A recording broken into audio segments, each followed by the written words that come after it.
Hey y'all, welcome back to For the Fans, where you got like a double dose of the countdown tonight. But we are excited to talk about the merge episode of Survivor 47.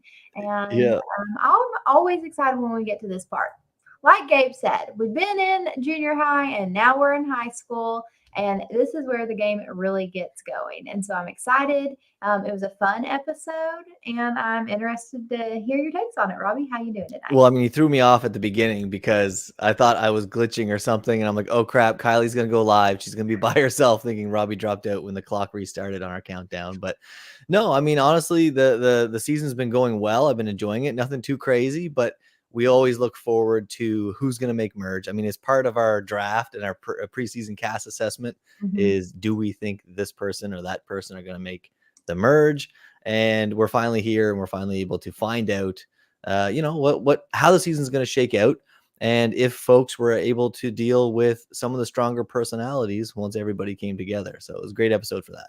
Yeah. I think this was like a really unique episode because, you and me talked about it, where all season long it's kind of been about Rome, and it has been very Rome centered, and this episode is a little bit Rome centered, but obviously we're getting all of these kind of little nuggets of other storylines dropped in that aren't complete. Like, we got the Easter egg about Tiana and what she thought about Sue's idol like 2 episodes ago. And we get a little sprinkling of that again. And we get a little sprinkling of, Sam being a threat type of situation. And so I think we got lots of things that are going to be seen in other episodes, but we had to put a big bow on the Rome story. Yeah, and honestly, when you can have a third of the episode be you talking and it feels like it's less than normal, that shows how much screen time Rome has had this season. I think it's funny. It definitely felt like a Rome episode, but well deserved. When you're a character who brings this much, conversation and attention to the show, I think you deserve an episode like this, to be honest. Yeah, I love it. I know people are split on Rome. Lots of opinions about him, but I personally like anybody that gets people talking about Survivor. There's been, like, I liked Rome. I know that a lot of people didn't, but even if you didn't like him, like, I like to have someone to root against. And so now I feel like for a lot of those people, like, that's going to be gone now. And so you're kind of left with like this gaping hole. Who's going to step in and who's going to fill it? Yeah. I mean, honestly, anybody who dislikes Rome, I don't think they enjoy Survivor. Right. I don't think you can dislike Rome. And I'm just saying that just because, he's popped into our comments and he watches the channel. I bashed him in the preseason assessment. I thought his charisma might be a little too much. I did draft him on my team, but I think anybody who dislikes someone who goes hard and tries to win and makes conversations happen, makes moves happen, and tries to take agency over their gameplay. I mean, the only thing I could nitpick is he went a little hard on Saul for about 15 minutes. Right. Yeah. But what day are we on now? I mean, we're that's like day interesting. 10, 11, like. Yeah, he did actually bring that up in one of his exit interviews. And he said that the way they edited it made it look like he had been following Saul around like all day long, starting in the morning. And he said it was actually like 15 minutes after the immunity challenge before they went to tribal council, where he was like, I have to make sure he does not find an idol right now. Again, how do you not respect that gameplay? And if you remember back to that episode, he actually says, this is Survivor. I don't have to leave you alone. Right. This is Survivor. And like, out of context, yeah, that looks harsh, but Rome's in that game for $1 million. And there's players who haven't had in this whole season the cumulative screen time that Rome had in any given episode. Right. Because they're not trying to do anything but, survive. And I get that's the title. I get that's the name of the game. But there's people who try not to lose, and then there's people who try to win. And Rome's a guy who tries to win. The fact of the matter is you're one of 18 people, and you're probably not going to win the game. Like 17 people are going to lose. One person is going to win. And so would you rather be somebody like Rome, who technically is a pre-juror? Well, he is a pre-juror, but Sure, yeah. a pre-merger, um, or but has had like his name stamped on this season, or somebody that makes it into like fifth place, but who is this person? I'm not going to remember them a season from now, but I'm going to remember Rome a decade from now. Hmm. So, I mean, I personally, like when I play games, I don't necessarily play them to win. I'm not playing for $1 million. Okay. So, Rome, don't take Yeah. my advice. But, especially when I'm playing a fun online survivor game, like I want to do memorable things that are fun. Like I want the people that are hosting me to be entertained by me and want me to come back and play again. And I would hope that I had a little bit of that in me if I was going to play real Survivor. Obviously, there has to be a balance because you are trying to win a lot of money. But Hmm. I appreciate a person that respects that this is a TV show. And my biggest thing, and especially like whenever we talk about Big Brother, more so than Survivor, I want to be entertained. It is a television show. Yeah.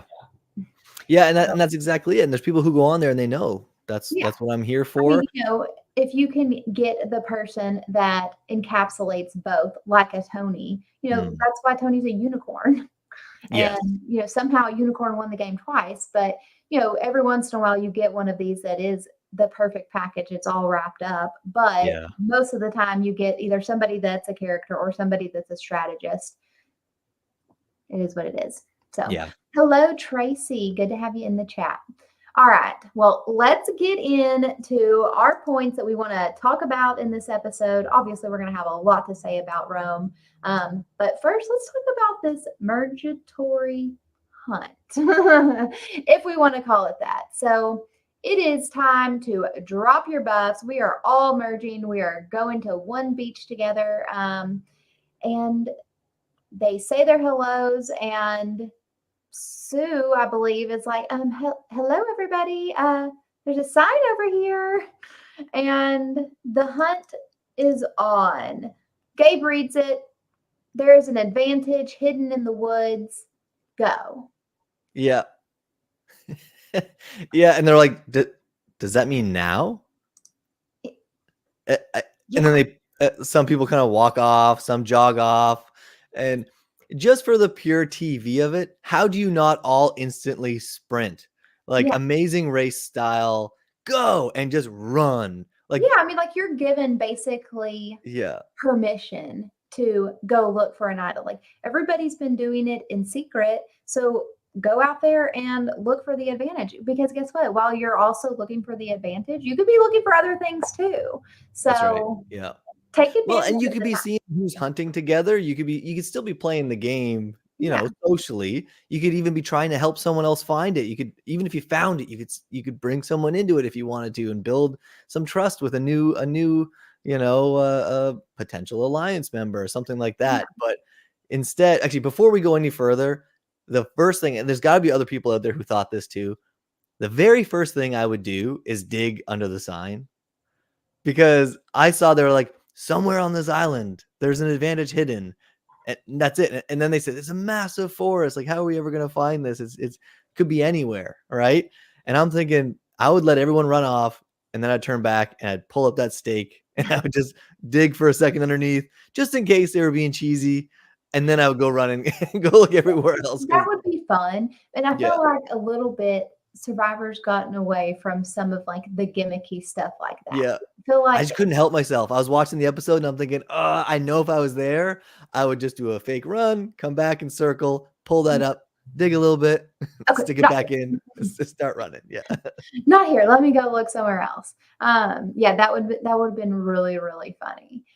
We talked about that last week where Australian Survivor has had a twist similar to like the social hour where Mm, they sent some people to a reward and some people back to camp. Because I said, why did they not put some hunt back at camp for the people that weren't there? Because that would have added a layer that would have made the social hour, which was kind of a boring flop to me personally, because I was anticipating a tribe swap. So I was highly critical of that twist. That could have added something that would have made it a little more fun. And so I feel like, and we're going to get into it more specifically, but I feel like some of the new era twists are getting a little stale. Yeah, I think I put a lot of thought into this, not just because we were coming on here today, but after this episode, I really solidified my opinion of the twists and the turns and everything that's in the new era feel totally different. And this is just another example where when things aren't kept secret, it takes half of the enjoyment away as a viewer. Yeah. Because you're not asking, are they going to tell someone? Are they going? It seems like almost every twist now is something that makes you tell everybody. Right. And when you put a sign on the beach in the sand in front of everyone and tell everyone to go look, that'd be good TV if it happened maybe once a season where everyone knew that there was something once out every there. few seasons. Right? Sure. And if everyone sprinted out there and knew the value of it, but people are so burnt out, and every advantage in this show now is a beware advantage.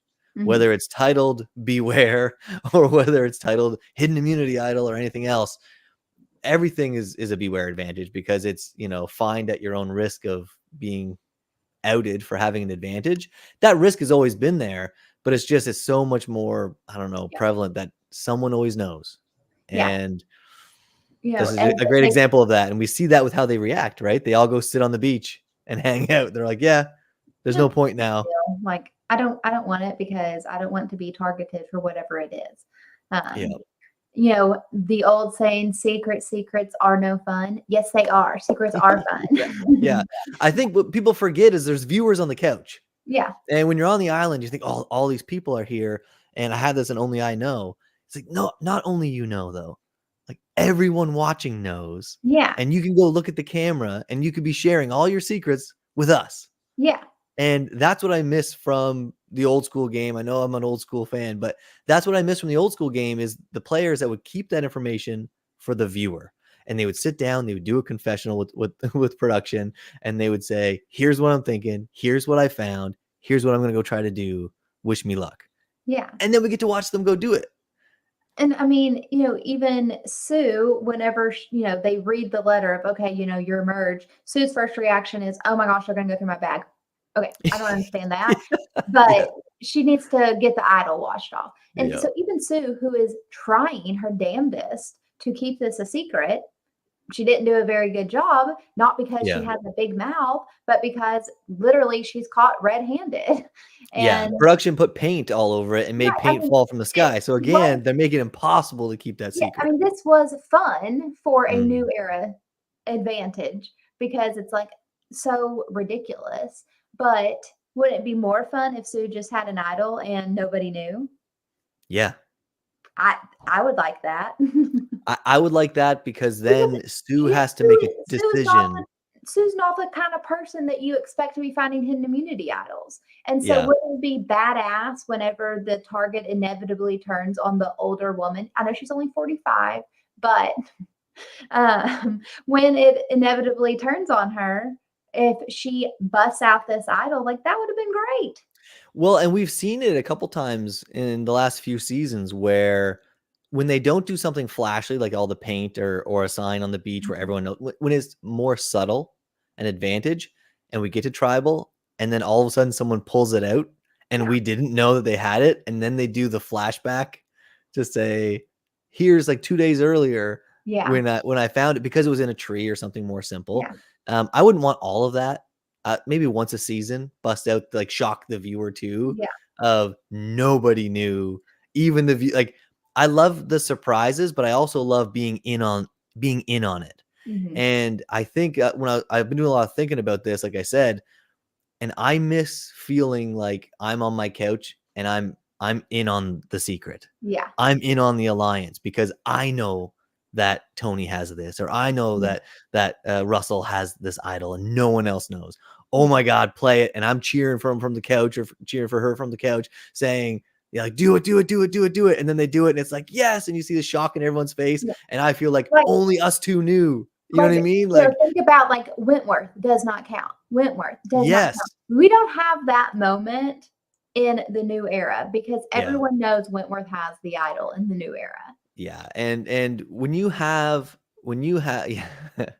um, when you have all of the castaways sitting on the beach, and eventually we find Genevieve, jump into Genevieve going out and taking the initiative to swim out and grab that, which when you see that buoy, you have to go check that. So Yeah, good for it's her for so going back. funny. Sam's like brand new to this beach, but yeah, Yeah. that buoy, no big deal. Oh yeah, I've seen those around. He said, I've seen those around. But when you see Genevieve go out and get it and she brings it back, nobody on that beach was upset. Right. They were all thinking, thank God that's where the target is. Like none of them, they were like, hey, it's not on me. Everyone knows I don't have it. No one thinks I might be hiding it. Everyone knows Genevieve has it. Right. And she just reads it in front of everybody, which Reads it in front of everybody. it's not It, it was an advantage in that she didn't have yeah. to run the big part, but I mean, it wasn't really like an advantage to get you further into the game. Yeah, or Right. steal a vote or anything Yeah, like like that. a steal vote or something like that. I get that. And maybe honestly, maybe it's said right on it. Maybe we don't see that part where it says go gather the tribe and read the letter, right? Yeah. Like just for the show, so Read they your have the advantage. shot, right? Read it in front of everyone, whatever. Yeah. But what I'm getting at is the reaction of everybody.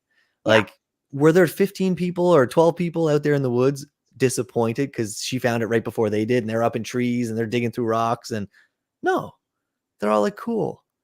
Great. And let's get back to socializing. Let's get back to socializing. Yeah.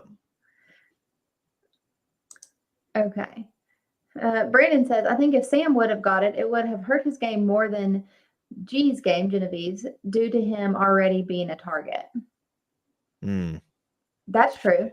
Yeah, and there's a few of them out there that probably feel that way, but there's nothing that would have stopped Sam from, let's say, bringing Rachel or somebody else, right? And saying, let's go find this together, and even letting them have it. Yeah. And just be involved some way. But I get it. I know I sound like the old guy in the room who's just like, where's the old school? Give me old school. But again, I want to enjoy the show, and it really slows it down for me. Let me put it this way. I picked up my phone. Yeah. And when I pick up my phone, because I'm bored for a minute, and then I go, oh shit, I gotta put this phone down because I'm watching Survivor. That's a bad sign. That's a bad sign. Yeah. But once we get them all on the beach, they do start in with their cross-tribal socializing. And, this is one of our shining moments from Rome here, where I feel like he was so close. Like, he was so close to doing something that I really, really liked. Two things ended up working against him. One, the person that he targeted ended up being safe.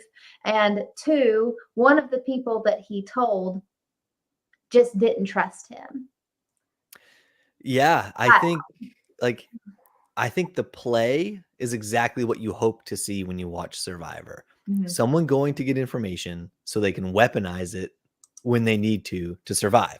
Someone going to build trust with someone so they can have a new source of information from the other side. Mm-hmm. And like I said, then weaponize that. The problem is he also, he's reaping what he sowed already, because he has Saul in the game. And when you treat Saul the way that Rome treated Saul, Saul's not going to bite his tongue and protect Rome. And when Saul sees people talking about what Rome has said, even though from what I've seen, most of it was true. Like Kyle did say almost everything that Rome said. Mm-hmm. Rome just twisted it slightly, delivered it privately. And Saul's like, no, it's probably all lies. He makes stuff up. He twists the truth. He causes chaos. And everyone's like, what? I knew it. And then Kyle basically says, yeah, I didn't say it like that. That's not what I said. I said something similar. I mean, I mentioned how you guys were like a mother-daughter relationship, but not that you were, we should target you, or you're strong alliance, that you suck in challenges, or that T is the enemy. It's like, I never do that. Yeah. But I mean, watch this week or next week when 4 other people do exactly what Rome just did. they get information from one person and they go tell somebody else, and then people are cheering for it because Right. it's like, oh, did you see that great play? Yeah. It's like, yeah, it's I think that the biggest problem with what Rome does is that he does it too soon. And mm, so, if he had waited, which at that point in time, I can't remember if I think Genevieve had found her challenge or found her advantage, but it didn't say, "Oh, you are going to have an advantage because we're switching up the game and you're going to be competing for individual immunity." But if he had just waited until after the immunity challenge, mm. he could have known who to drop the information to or whatever. Or, oop, glad I didn't say anything because Kyle's immune. So I don't think it was a bad move. I think it was a timing issue. Well, and I agree with you 100%. And just to add to that, it's not just a timing issue with the time of day when the challenge was and whatnot. It's also the first merge vote or mergatory vote. Everybody on that beach is feeling terrified of Mhm. being the next to go.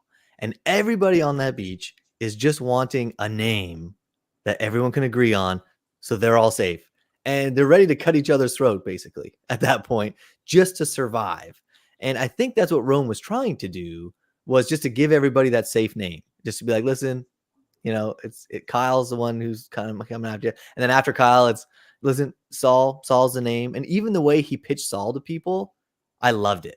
When Mhm. he walked around after that challenge and he was like, yeah, you heard the plan, Saul. Everyone's going Saul. Yep, everyone's going Saul. Hey, you heard it, Saul? Yeah, Saul. Yeah. Just as if it's already done. He just Yeah. he talks to every person as if they were the last to find out.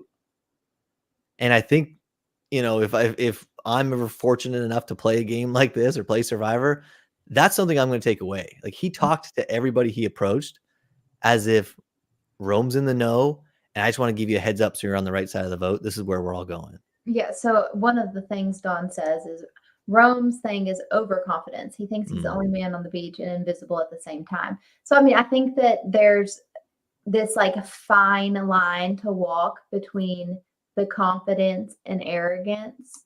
Um, and I say this with nothing but love for Rome. Um, he definitely is threading that line where, like you said, whenever he's talking to people and he's like, "Hey, you heard the plan." Well, that is exuding a little bit of confidence, but because he doesn't realize other people are also having conversations, that's where it goes a little bit over into arrogance. yeah, and Brandon nails it here in the comments as well. Rome never really took the time to learn other people's games. So if he went and sat with Kyle the way he did and got all the the tea, and then he went and just learned about Sue and then left, like didn't drop yeah, exactly, right? And didn't drop it too quick and didn't, do the same thing with tea and do the same, like if he didn't go around spilling the tea as quickly as he did and just learned more, I think, he might have had a better chance. The problem is he's still Rome, Saul was still on the beach, and Kyle still was safe. So it's hard. He was such a strong personality, but you're right. Everyone's looking for that one name they can all agree on. Yeah. Yeah. All right. So after they have their little get to know you sesh, it is time for the first mergatory challenge. And Jeff lets us know this year there's going to be a new twist. Brand new, never seen before. Guys, this is breaking news. We've got something hot off the press.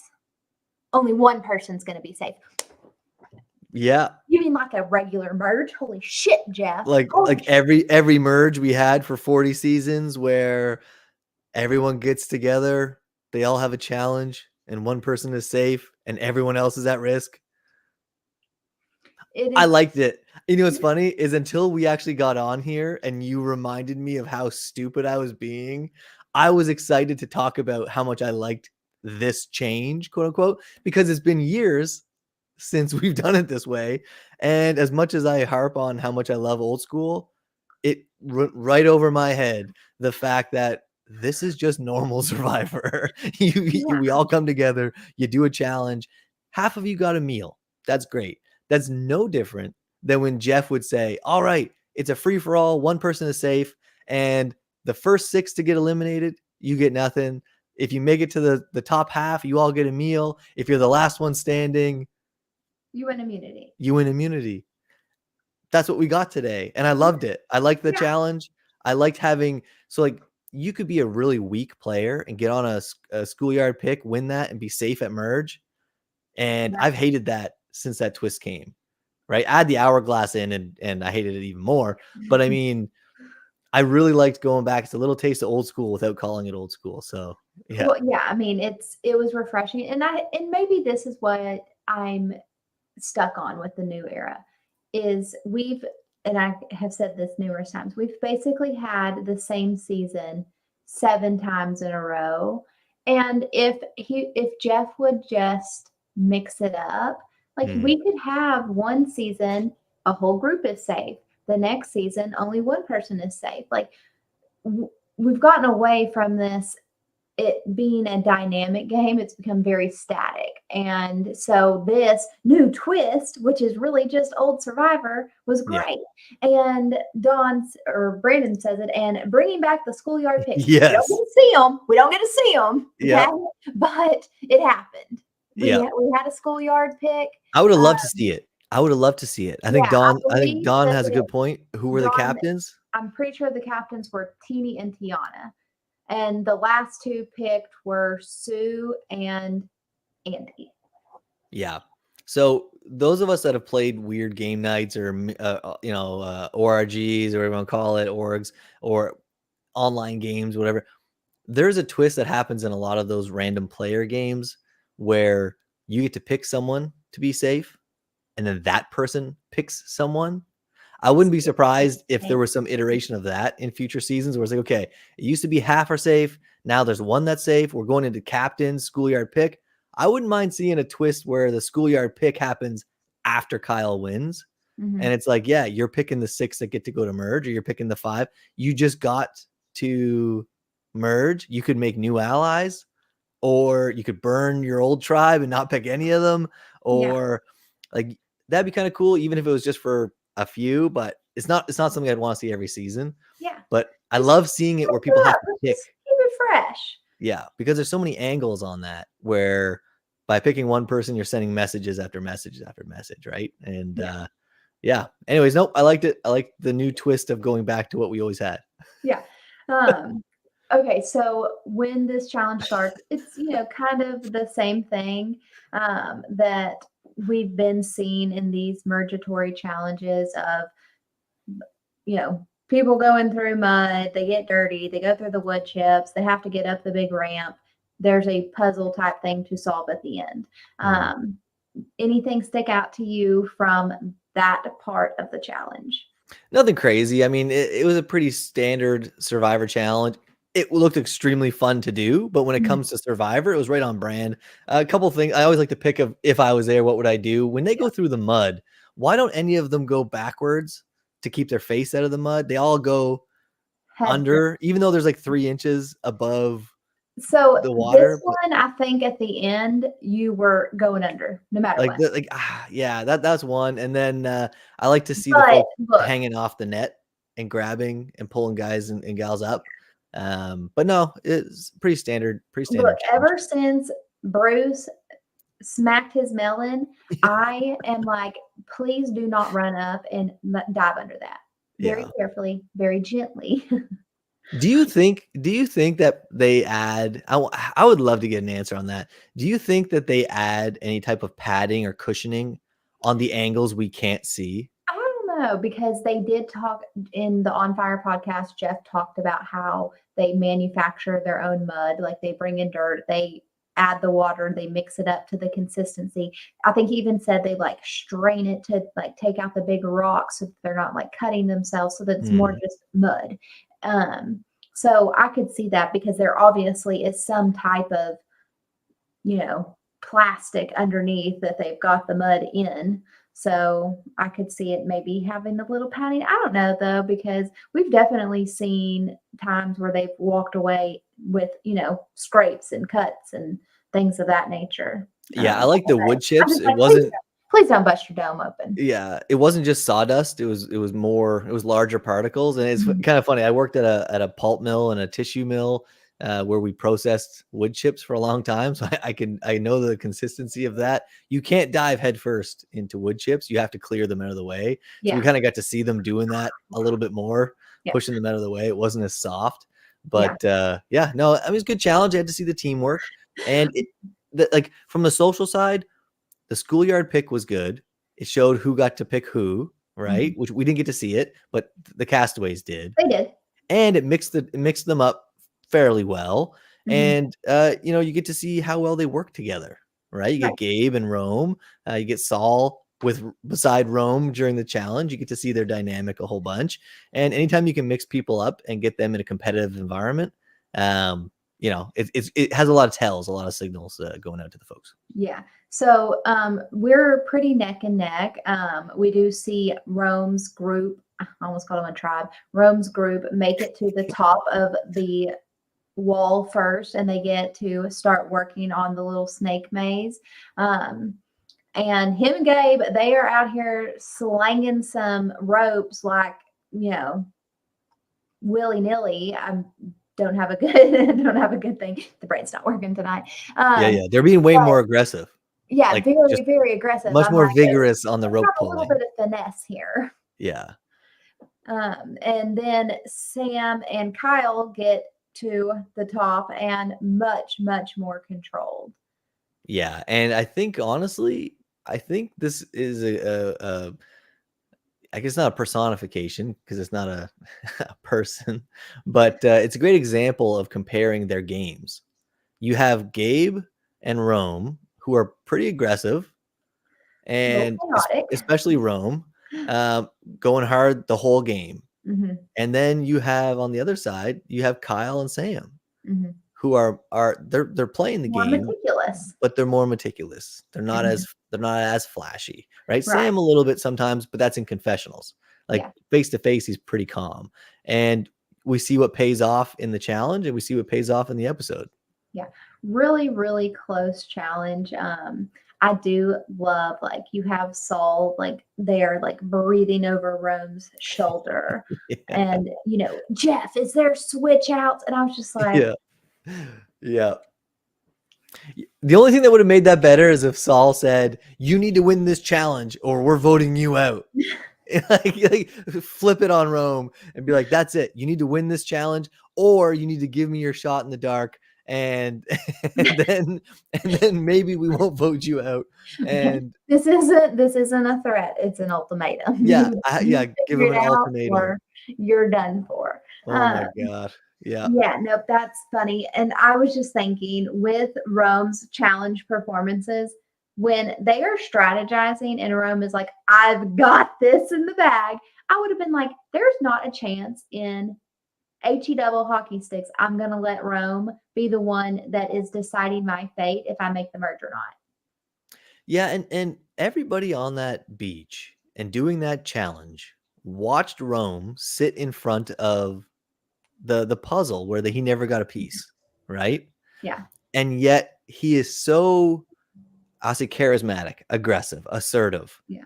that he talks them presumably into letting him do this puzzle. One more crack, y'all. Give me one more crack at it. And honestly, as much as that would suck to have a member have that much control, like I envy that power where Rome just does what Rome wants to do and gets Yeah. people to let him do it. And like if Rome was able to make it to the end of this game, and like he would be remembered forever among the winners of being the most aggressive, the player who you thought had no chance because they were too aggressive, like Tony. When Yeah. you watch Tony play, you're like, Jesus, there's no way you can make it to the end being this Right. aggressive. And then when they do, you're like, how do you Wow. not vote for him? Yeah. Because all he did was fight to win the I whole time. believe, as the kids say nowadays, he's got the riz. Sure. All right. So we see the group. Let me try off the top of my head of Kyle, Sam, Sierra, Rachel, Sue, Genevieve by default because she found the advantage. I'm Did you say missing a Teeny? couple. Teeny. And I think there was one more there. Anyways, we won't spend too much time. We see them advance to the next part where it is the classic standing on the sloped incline, balancing the ball. Robbie, how do you think you could do in a challenge like this? I think I would dominate. I think Okay. any challenge that's balancing, I think I would crush it. And that's me being as humble as I can. I'm Yeah. I'm quite good at balancing. I like I said, I played a random online game one night, and I think I stood on one foot for what was it, 55 minutes, balancing a ping pong ball on top of a DVD case or something. Actually, it's two or three ping pong balls. It got ridiculous to the Yeah. point where they were giving us extreme things to try because it lasted forever. So That's so funny. Yeah, nope. I am not the one that can do like an endurance type thing or not good with balance. I think I could probably do okay in one like that because I'm, not a very big person. And so I've got little feet. And I think that my feet could fit onto that. And I wouldn't, necessarily be like, oh my gosh, like look at my, size 12 foot trying to fit in this little bitty platform. So, I mean, I think that aspect of it, I might could have done okay in this one in particular. And I'm pretty good at balancing things. So I think I could do okay. But I think it's grown up playing hockey and standing on ice for the yeah, last go, 37 go. years. Texas Kind of helps Hounded. with the balance. But I also don't have any performance anxiety of doing that in front of all the cameras and everything. So I Yeah, think, yeah, I wouldn't be shaking. But yeah. um, I mean, again, if they don't believe me, then prove me Put wrong. me on there. Let me try it out. Yeah, exactly. Yeah. All right, so we see it come down to a showdown between Kyle and Sue. And I thought this was fun. I thought it was fun to see Sue do really, really well. I mean, she is proving that, age ain't nothing but a number, Mhm. and she's doing the damn thing. And so she has a lot of really, really good recoveries. Kyle's ball gets on the move a few times, but as it turns out, Kyle wins immunity. He is the only one safe. The image of Kyle walking back towards the tribe and everybody's covered in mud except Genevieve. And she does have on like this kind of red and white striped shirt. Somebody was like, this is like the easiest game of Where's Waldo. Yeah. Yeah. I mean, she sticks out. And even in Rob has a podcast today, he was like, look, if Genevieve goes on to be the winner, I mean, I think you can like this is almost like a sign, like everybody else is dirty and here's our one shining little star right in the middle. When she eventually gets back, well, she's probably back now. I'm not much of a social media hound, but like, how do you not use that image as your banner of Yeah. like you have everybody covered in mud and you're just sitting there, like you know what I mean? Came out Shiny golden. and clean. And before we move on, though, Brandon brought up a good point in the comments too. Whenever you're playing Survivor and somebody wants to be in the limelight, let them.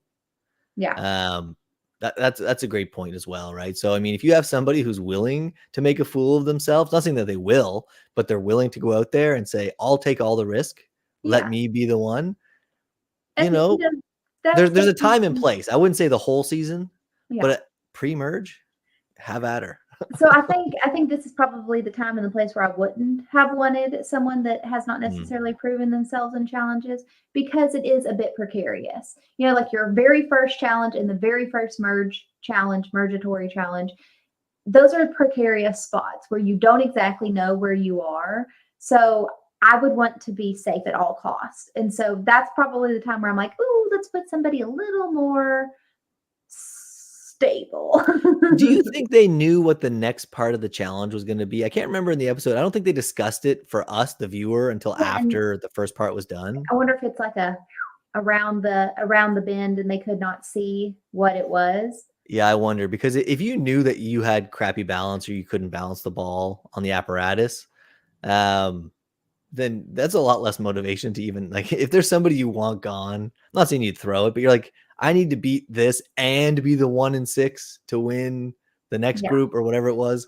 Yeah, Like, because like if it's the one like, the Christian Hubicki one where he had to, hold himself up there for 9 hours. yeah, No, that's no. one that I don't know how I would do. If there's Right. one challenge, I don't know how I would do on that one. I'm not about pain, so absolutely not. Like I'm just gonna have to try to be safe but via my social game because Yeah, it's exactly. not Yeah. gonna happen. And I don't want it to happen. I don't want to stand up there like that. But no, I was happy to see Kyle win this, and it's nice to see the nice guy win one every once in a Yeah. while. Yeah. Yeah. All right.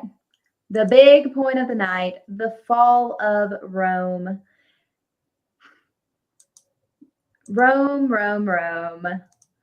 He played a good game, so he wasn't I think they gave this episode to him as a sign of respect. yeah. They could have edited this episode 100 different ways where it was just a bunch of people bashing Rome, Mhm. or the edit of it's going to be the Saul vote, or the splitting it on Andy, or a vote going maybe to Sam, or they could have edited this anyway. And I think because Rome was such a character, they were like, look, viewers, Yeah. look, potential This castaways, was this potential was members of this definitely show. his swan song. Like When you bust your ass to give us the content that Rome gave us, we will reward you by you know what I mean? Like that by giving exactly. you this farewell episode. I And mean, it was so well done that I thought he's gonna be safe. yeah. I'm I was like, like, I was like, that flashback moment you were talking about earlier? yeah, I was like, he has to have an idol. Like there's no way that this is as straightforward as it seems to be. So he yeah, had to have found something, and they're gonna flash back, and Rome is going to like have this big last dunk on everybody. And sorry, I am not going home. yeah. Um, but Was it Andy at Tribal that said, basically nobody wants to be this one. Nobody wants to go out right, now yeah, because you don't want to be the last one to go out before jury. You don't want to be the last one to go out before merge.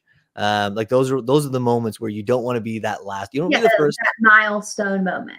right? Like honestly, it's some people. I don't say this, but some people would say it'd be better to go out second, third, fourth, fifth than to go out as the last vote before merge or the last vote before jury, Yeah, because it's like, you know what I mean? Like it would just take the wind right out of your sails. And I hope this doesn't happen to Rome, but it seems like every season you watch, by the end of the season, you forget everything that happened pre-jury. yeah, Like the people that were there, even in final tribal council, nobody brags about their pre-jury votes, right. right? They might brag about finding idols and tricking people to get advantages, sure, but it's all about post-merge moves and tricks. And I hope that's not the case with Rome, because I won't forget him. I'll make sure that I mention him in the end. There we go. Yeah. But I hope that's true. So, I mean, A lot of game to come. kind of parallel to Big Brother, and I know that there's some people that watch Survivor that absolutely hate Big Brother, but in a longer time frame, because Big Brother is obviously a longer season, we had a similar player to Rome. Very, very aggressive. He did things that did not always make sense, but he was the definition of a game changer. He was the very first person to win America's Favorite House Guest as a pre-jury member. And, I think that's a little bit of what Rome is. And yes, he goes out here pre-jury, but I personally am going to remember Rome. And I think that he is going to be a character that people remember. And clearly the show loves him. I think because of the way this episode went and how Saul really solidified everybody to not trust Rome, and really brought everybody into the trust circle to say, even though I'm on this guy's tribe, you got to be careful with what he says, because he's very smart and he's active at manipulating words. Because of how it ended, I think they had to show that scene where Rome was extra aggressive against Saul earlier in the season. But if it didn't go down exactly this way, then I wouldn't be surprised if they wouldn't have kept that in at all, and Rome would have just been one of the most loved characters that we've seen in a long time. Like if Right. he didn't have that one moment of that episode where you're like, ugh, cringe, a little bit cringe, everything else was just a guy out there loving life, loving his Loving life, opportunity, having a ball, playing a game that he has fallen in love with. Uh, dragging people into being like, right, look and what I found. making the most of his time. Like, Like yeah, people always say, Jeff tells you, play like it's your second time. Well, that's what Rome did. Like he knows this may be his one opportunity to play Survivor, and he took advantage of it. I mean, yeah. in his few days, 13 days, however long he was there, he checked damn near every box. Like he found an idol, he played an idol, he found another advantage, he, made an impact. He got the people out that he wanted to get out. He did all of the things. Stealing a vote and voting Yeah, somebody out he with it. stole a vote. Like one of the first times it was kind of more correctly played, or at least impactful. Yeah. Um, He played so like somebody who thought he was already a massive target on day one. yeah, It honestly reminded me of Tony's second time, yeah, where you're like I'm already such a big target. I just need to go full tilt because it's the only way I have a chance. full tilt boogie, if you will. Yeah, Yeah, full like he tilt got to be boogie. Jeff. I mean, he got to sit on Jeff's stump, the first person ever to get to play Jeff Probst at Tribal Council. Like So Rome jealous. literally got the full experience, except that he didn't make jury and he didn't win. Yeah. Maybe the next time he plays, he gets to check that. And I'm going to be honest, I think a lot of what has people split on their opinions on Rome is the fact that he took out the RHAP player. And I'm just going to call a spade a spade. Like, Yeah. if Asia was anybody else, I think Rome is more appreciated for the character that he was. Yeah. Yeah, and that's fair. People are going to be biased, right? People Right. are going to be biased. Like I think if you switch Asia and say Sierra, nobody cares that he, takes out Sierra. But because Asia is a very, very loved member of the, more super fan community and the RHAP community in particular, I think that is where Rome went wrong, which is yeah, and I'm sure, like I said, I don't dig into the social media world as much as some, but I'm sure there are people out there who are spinning fake logic, saying that's where his game went wrong. That's where if he nobody saw it, just the internet. That's where he messed up. If he just would have kept Asia and worked with people, if he just would have, then his game would have been different. Like, no. right. He took charge of his game. Absolutely made the right decision for himself. Yeah. From the beginning with Asia. Asia didn't want to work with Rome. Rome did not want to work with Asia, and Rome got her out. And I mean, that sucks because, I was one of the people very, very high on Asia preseason. I think that in a different circumstance, Asia can win the game. But I definitely think that some of the, I don't even necessarily want to say Rome hate, but people not appreciating him maybe as much as other characters in the past are because of who he took out first. Yeah, and that's fair. And back on the general fall of Rome subject, I didn't want to forget, so I'll mention now. This has to be one of the best blindsides because he was so confident that he even said, I have so many votes going on Saul, just in case, I'm gonna throw a vote on Sam.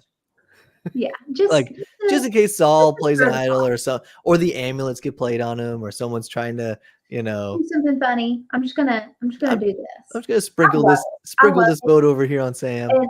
And then Sam's face when the vote comes out, and it's like, what? And I guarantee next episode, when you see Sam and Andy being the ones that get the votes, we kind of had a little hint of it, but it's like, the Gata tribe is we're not supposed to be the scapegoats. Like, what is this? Yeah. Right? Yeah, no, I think we're going to see lasting impacts from two things that Saul does in this episode. One, I don't care if Sue and Tiana and Caroline ended up, voting Rome out of the game. I think the words that he said to them about distrust with them and Kyle is going to come back into play, because even if you don't believe him, there's going to be a small part of you that's like, what if he was telling the truth? And what if Kyle does think those things about me? And then which he does, yeah. Because Rome may have played aggressively, but Rome really did not lie. He may have told people things that he should have kept to himself, but he didn't really lie. And then also the Sam vote is going to have a huge impact, because I think it's going to put Sam into a little bit of a spiral where at this point in time, things have almost gone perfectly for Sam. I think this is going to be the first little speed bump. Yeah. And between him and Sierra, why, like, if I was him, I'm thinking, well, like, if you're trying to split up the Lovebird alliance, the unofficial Lovebird alliance, then how come it's me? Why is it not like I could see there'd be some jealousy between Sam and Sierra on this one, where it's like, why wasn't she targeted? You know what I mean? Like, why? How come it's me out of the duo that people perceive? Yeah. And you know what? One last thing on Rome, from my perspective, is he played the game and had success in the game and went out of the game all on his terms. Like, yeah, okay, he got blindsided. I get it, but it was because of what he did. It wasn't an alliance member making a mistake and he got screwed. It wasn't because he was paired with someone and they were trying to weaken that person. So let's vote out his ally Rome. Like, it wasn't some cheesy like side effect. No, like he busted his ass and he played his game. He played aggressively, as Sheldon says. You know, he's not going home. Relentless pursuit of big moves alienates his allies, eventually leaving him without enough trust or numbers to secure a path to the end. And I mean, I think that is. He definitely had a little bit of the big move-itis, but I would rather go out like that than to go out, like I said, in 7th place and you get, 2 confessionals an episode and nobody remembers you. Nobody, exactly. And Sheldon and I have had this conversation / debate a few times where some people would prefer to be 3rd place and get on Final Tribal, or be 2nd place and go home with no votes, but make it as far as you could just by surviving. Yeah. And other people would like to be as active as they can so that if they get there, they win. Right. And they would rather risk, I'll go out in 7th for a chance to be 1st, right? Versus, maybe 4th or 5th or 3rd. Like, win it or go home, basically. Yeah. So some people play, and I respect people who want to make it further in the game because then they can say I finished 3rd or 2nd or whatever. But I'd prefer to be somebody, and I am somebody who I feel that's how I would try to play. Is I'd rather go out now than go out in 4th or 3rd with no votes and be like, yay. And then nobody remembers you anyway. You know what I mean? Exactly. So, if I were to ever play, which I never will, then I would want to play like Rome. I would want to seize my opportunity, but then, maybe just rein it in just a little bit. All right. So I did not fact check this because I'm not CBS. I'm not out here trying to put in the work, boys and girls. But someone sent me a picture today and said that Rome, the city of Rome, fell in 467 AD. If anybody at home wants to do a quick Google search, let me know if that is factual. But Rome was voted out of season. Oh, no, I got that backwards. 476. And Rome got voted out of season 47, episode 6. What is this fate? Someone can let us know if that is factual. Yeah, I think we're both reading that paragraph comment there at the same time. We'll bring it up here from Nicholas. So I noticed something and mentioned it at Know-It-Alls today, and they addressed the question but didn't get it. Would love thoughts here. 476. Is this factual, Sheldon? Was that when Rome actually fell because of According to ChatGPT. ChatGPT never wrong. Listen, I'll do some AI. That's okay. That's wild, and that is beyond the realm. Okay, the fall of Rome is traditionally marked in theorists out there. AD. Yep. Wow. Okay. He's a plant. He's a plant. This is not real. Okay. Yeah. All right, y'all. Last point, one big thing that we have not discussed, and maybe to get into a bigger topic altogether, is flush the amulets down the toilet. When Rome gets his moment to be Jeff Probst, he sits down on the log and he talks about why the 3 amulet holders have decided to play all of their amulets together tonight, and they're going to play them on Teeny. I guess Teeny was the one that, bit the bullet, lost her vote, and so they're going to reward her by playing their 3 amulets together, and we're going to get rid of them. Jeff, we don't want them. And I think this speaks to a really, really big problem. Like, if I am Jeff Probst, when I see this happening, I have alarm bells going off in my head that my game is broken. They were almost laughing when they did it too, right? And if you're Teeny, now to be fair, if you're Teeny, you're at the merge vote, the first vote of the unofficial merge, old school merge, remerge. Yeah, let's play along. Thanks. That's great. This will be silly. Let's just play it. But you're also safe now. Like Yeah. for Teeny, this made total sense. It's Yeah. only Teeny. But I think the twist is not a twist if everybody knows anymore. Every advantage, like I said, is a beware advantage because Yeah. everybody knows. They don't want this amulet. So I like to do a little exercise where I say, okay, well, what could fix it? Right? Or what do I like about it? And what do I not like about it? So what I Okay, like so about what it I was don't like about it is that everybody knows.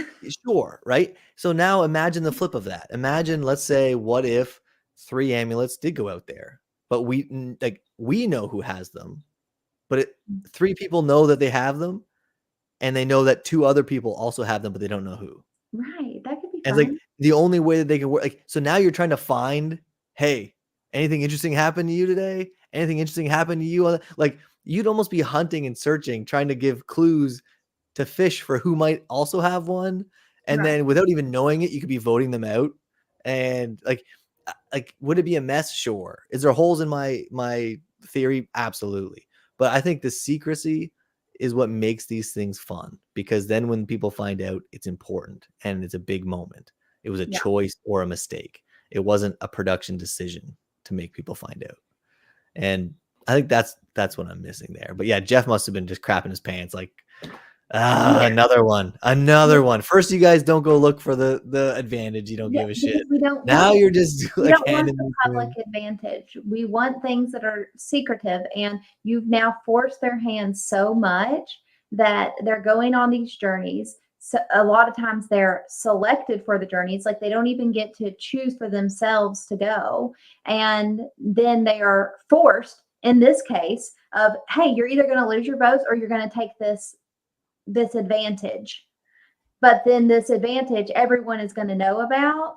And if you go back to your tribe and you lie to them, they're probably going to know you're lying, which is going to negatively impact your game. Or you can tell them the truth and you can then put a target on your back because you're a part of a trio and with, cross tribal communication there. And then also you have a potential advantage further into the game that becomes more powerful. Like, why would anybody choose that? Nobody wants that, Jeff. What would happen if one of them at tribal just threw it in the fire? And it's like, I'm And not voted and out. just said, "I Sorry, don't have Jesse. one. I don't have one anymore. Yeah. Gone." But Or like like you also, could give sorry, it to y'all don't someone. work. Like you could just give it to someone. Like that might be a nicer way to do it. Yeah. But for TV, it'd be hilarious to be like, yeah, there's conversations going on about about an advantage. I don't want it because I got this without earning it. It's just a problem. Boom, just right in front of everyone, throw it in the fire, Yeah. and someone else gets up and pulls it out. Yeah. Like, okay, I'll take it. Yeah, Okay, look. Rome's like, Saul's like, look, can I I need please every have it? advantage I can get. Yeah, Yeah, so yeah, I think that we're going to be seeing some more, not even, I don't even necessarily want to say positive changes, but maybe some more changes back to a little more neutral of classic Survivor in the next few seasons. I think Jeff may be trying to rein it in a little bit, like, okay, this was fun, whatever. You know what twist I'd like to see next, Robbie? What's that? This crazy. They play for 39 days. Can you imagine that twist? And Imagine having to they go make that they long. I make can't the game imagine having a season of a reality show like this go 39 days, having they to make the game survive. longer. They make the game longer. What? Imagine going that long and the social bonds that you would have to make to survive that long and how hungry you would be only eating every couple of days from a reward challenge. Man, honestly, I don't think they could get people to want to be on that show. I don't Wow. Wow. All yeah. right. Those are our points. Anything else you want to say? Rome, super classy exit from the game. I would definitely be an Annika and not a Rome. But very classy. And I think it was a good juxtaposition of what we saw from Rome to have this, very, very classy exit that, you know, enjoyed playing with y'all. I loved seeing that from him in particular, but I would have been in Annika. Yeah, honestly, I wasn't here last week. I apologize for that, but the way Annika went out was Iconic. embarrassing. Iconic. Embarrassing. Iconic. You cannot act like a super fan, genius, mastermind of Survivor and go out like like a hissy fit, like just crying and boo-hoo. I can't I believe it. do. You Not to did me. Don't $1 you know who I am? Don't you know who I am? I'm Annika. I'm Annika. You can't do this to me. Who was it? Who owns this? Who did it? Like, and then to whimper, like the little cry after she leaves Jeff. I'm the toughest player out here. I'm a Get out. master. Get out of No, here. take your lumps, snuff your torch, walk Hot off. take, bad take. All right. Okay, y'all leave us some questions and some comments. We're going to get into this from Nicholas. There's a lot of comments that if I sit here and read them silently, we'll be sitting with dead air. So let's read them together. All right. Nicholas says, so far in the new era, it looks like the starting tribe who has the merged boot has a player in the finals 100% of the time. So I love random stats. Yeah, okay. So backing it up. In 41, it was Sydney. We see Deshaun and Erica make the end. 42, Lydia with Mike, Ellie, Gabler, and Owen. 44, Josh with Heidi. 45, Jay Maya with Dee and Austin. And 46, Mariah with Charlie and Ben. First thing, I miss watching D play. Going through this list, I'm like, I gotta see D play again. Man, but D yeah. was good. D was good. And I already have thoughts on this that I want to get to whenever we get there. It seems like giving up a tribe made at merge gives some advantage, at least so far. It bodes well for Teeny, Genevieve, and Saul. And in odd seasons, the merge boot tribe had the winner. Yeah. So let's pause there for a second because I strongly agree that losing a member at the beginning or at this vote, as long as it's not you, that's a very risky strategy to be like, let's intentionally lose one of us, which I'm a part of us. But no, massive, because what it does is it humanizes you to people who might think you're, some evil opposing enemy tribe. It also makes you look weak, less threatening, and now you don't have the numbers. Right. So it's much more approachable, and people who empathize, like it's everything. Now, if you're the tribe that has the numbers, you don't lose anybody, and you're aggressive, you have advantages or whatever, like people are gonna think, oh crap, we can't let them go much further. No, I love this. I love this, Nicholas. I agree 100%. It's interesting because like with the facts of like them losing Mariah and the Charlie and Ben making the final tribal, I think it's interesting because it was a point of where the Green Siga, was that it?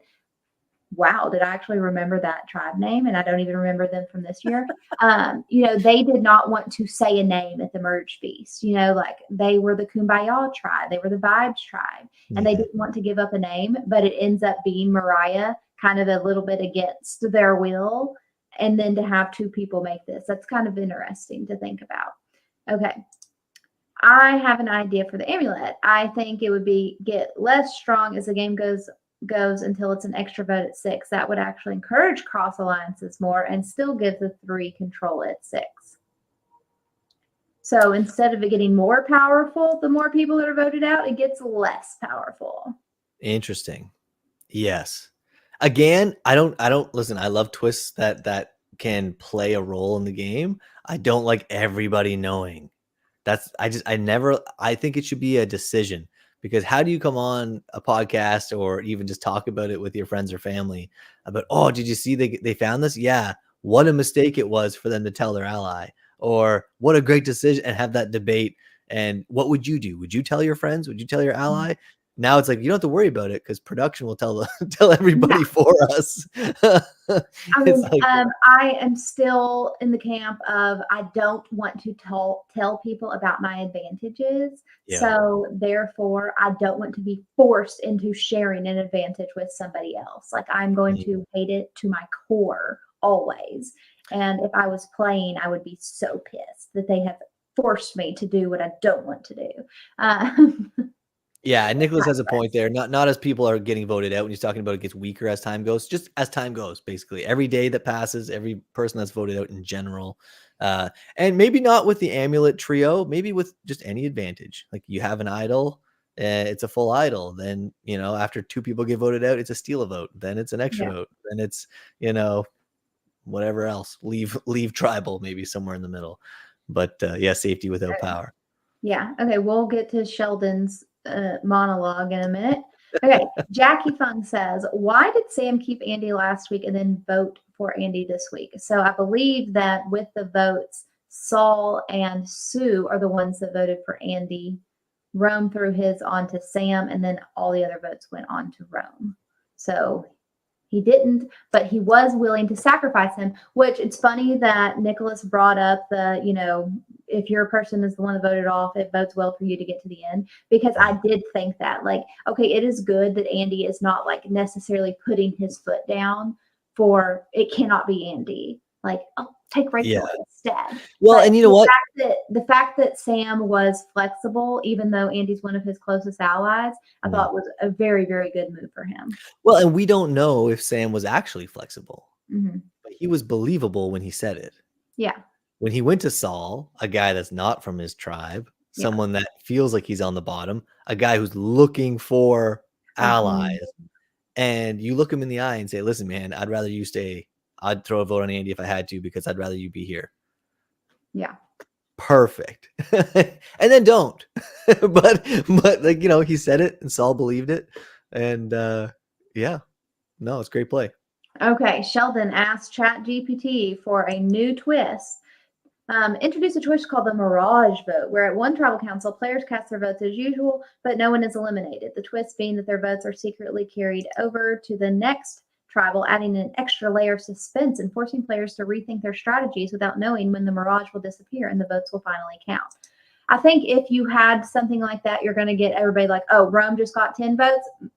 Mother Trucker's about to get 10 more because I'm not going home. I'm going to throw all my votes onto him. What I like better, Sheldon and ChatGPT, is instead of that, they read the votes, but nobody goes home. Like, sorry, your ass was fixing to get voted out, but trick's on you. This was a non-elimination leg. I think that would be the twist that's gone too far. I think if there was one thing that would break Survivor, it's no different than getting voted out and coming back without telling people that's the format of the season. Yeah. Like the whole point of Survivor is to survive that vote. And if you don't survive the vote, you go home. Right. In this game, fire represents life. And when your torch is snuffed, your game is over. It wouldn't be snuffed. It would have been snuffed. No, but what I'm saying is like you failed. No, I feel like that now we're Big Brother, now we're Amazing Race, now we're something else. I don't actually like that. But although I love that ChatGPT came up with that. But I'd love to see it in an org. Well, it got me thinking of something else, like Mirage vote. Like, could you have? I guess I don't know. You can't have votes that don't count. That wouldn't make sense. I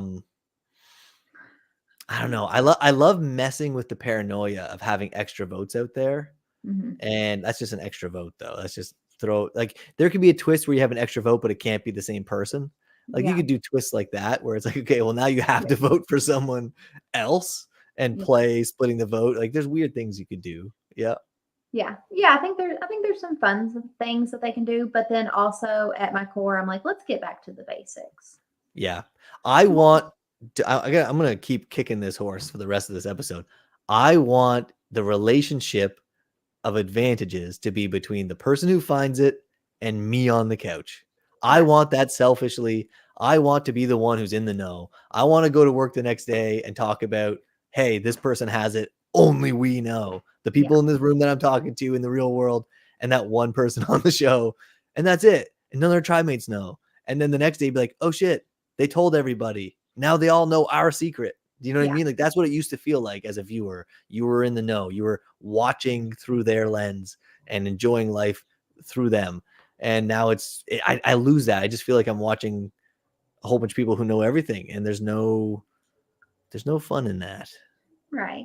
Make Survivor fun again. Less fun. Makes oh, come on now. All right. Okay. Two things before we wrap it up. One, we're not moving on to a post-Rome world quite yet. Okay, Robbie, season 50 coming up. You got to choose one spot left. Are you casting Q or are you casting Rome? Oh, Q or Rome?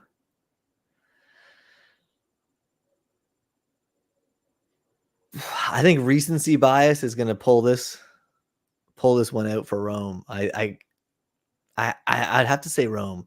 Okay. Honestly, I feel like it's a tie, but recency bias. Yeah, so I saw this. I know it's a lame answer. Yeah. That's a really lame answer, but Rome played harder and enjoyed it just as much. Yeah. Okay, so I saw this posted on Twitter. I commented that I think Q gets the call back over Rome by a slim margin, but Stephen Fishback kind of commented on it and he said, why not both? Why not both? Yeah, and that's what I really want to see. I want Survivor 50 to fan vote. Throw it up on a fan vote. Amazing. To have Rome, Q, and Carolyn, all three on the same beach. Let them be the three captains of the tribes. Don't be a coward, Jeff. Okay. All right. How sick would it be? I know we got to wrap this up, but how sick would it be if they did?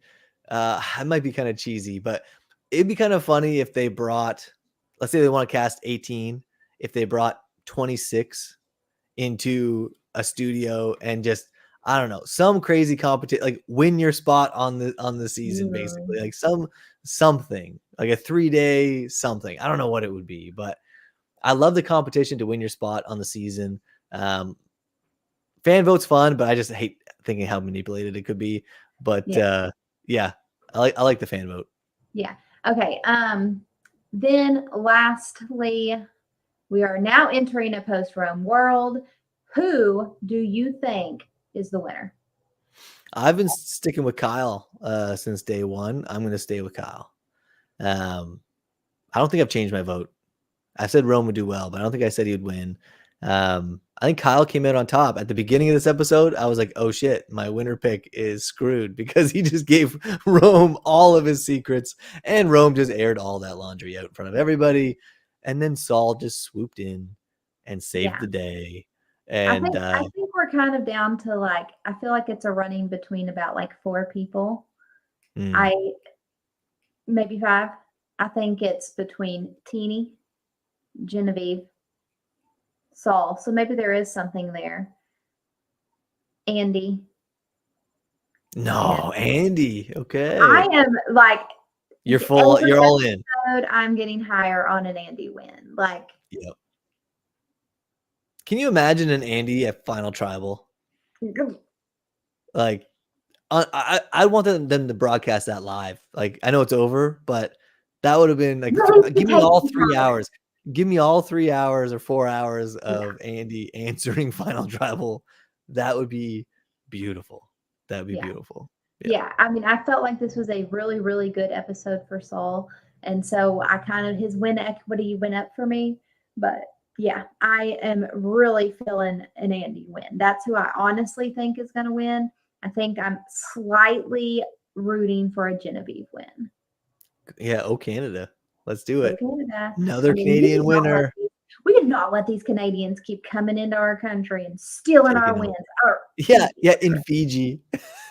Yeah, exactly. Yeah. Coming into our country over in Fiji. Yeah. All right. It was fun. Fun chat tonight. Thank you all for participating. We will most likely be back next Thursday. It is Halloween, so I personally will not be here. So there's a slight chance we may bump it to Friday, November 1st. But just check when we schedule it. But join us back here next week to really get into this merge. We're going to get the first member of our jury. And let's just see how it plays out. I've enjoyed what we've gotten so far, and I'm excited to see how it wraps up. We always need a villain.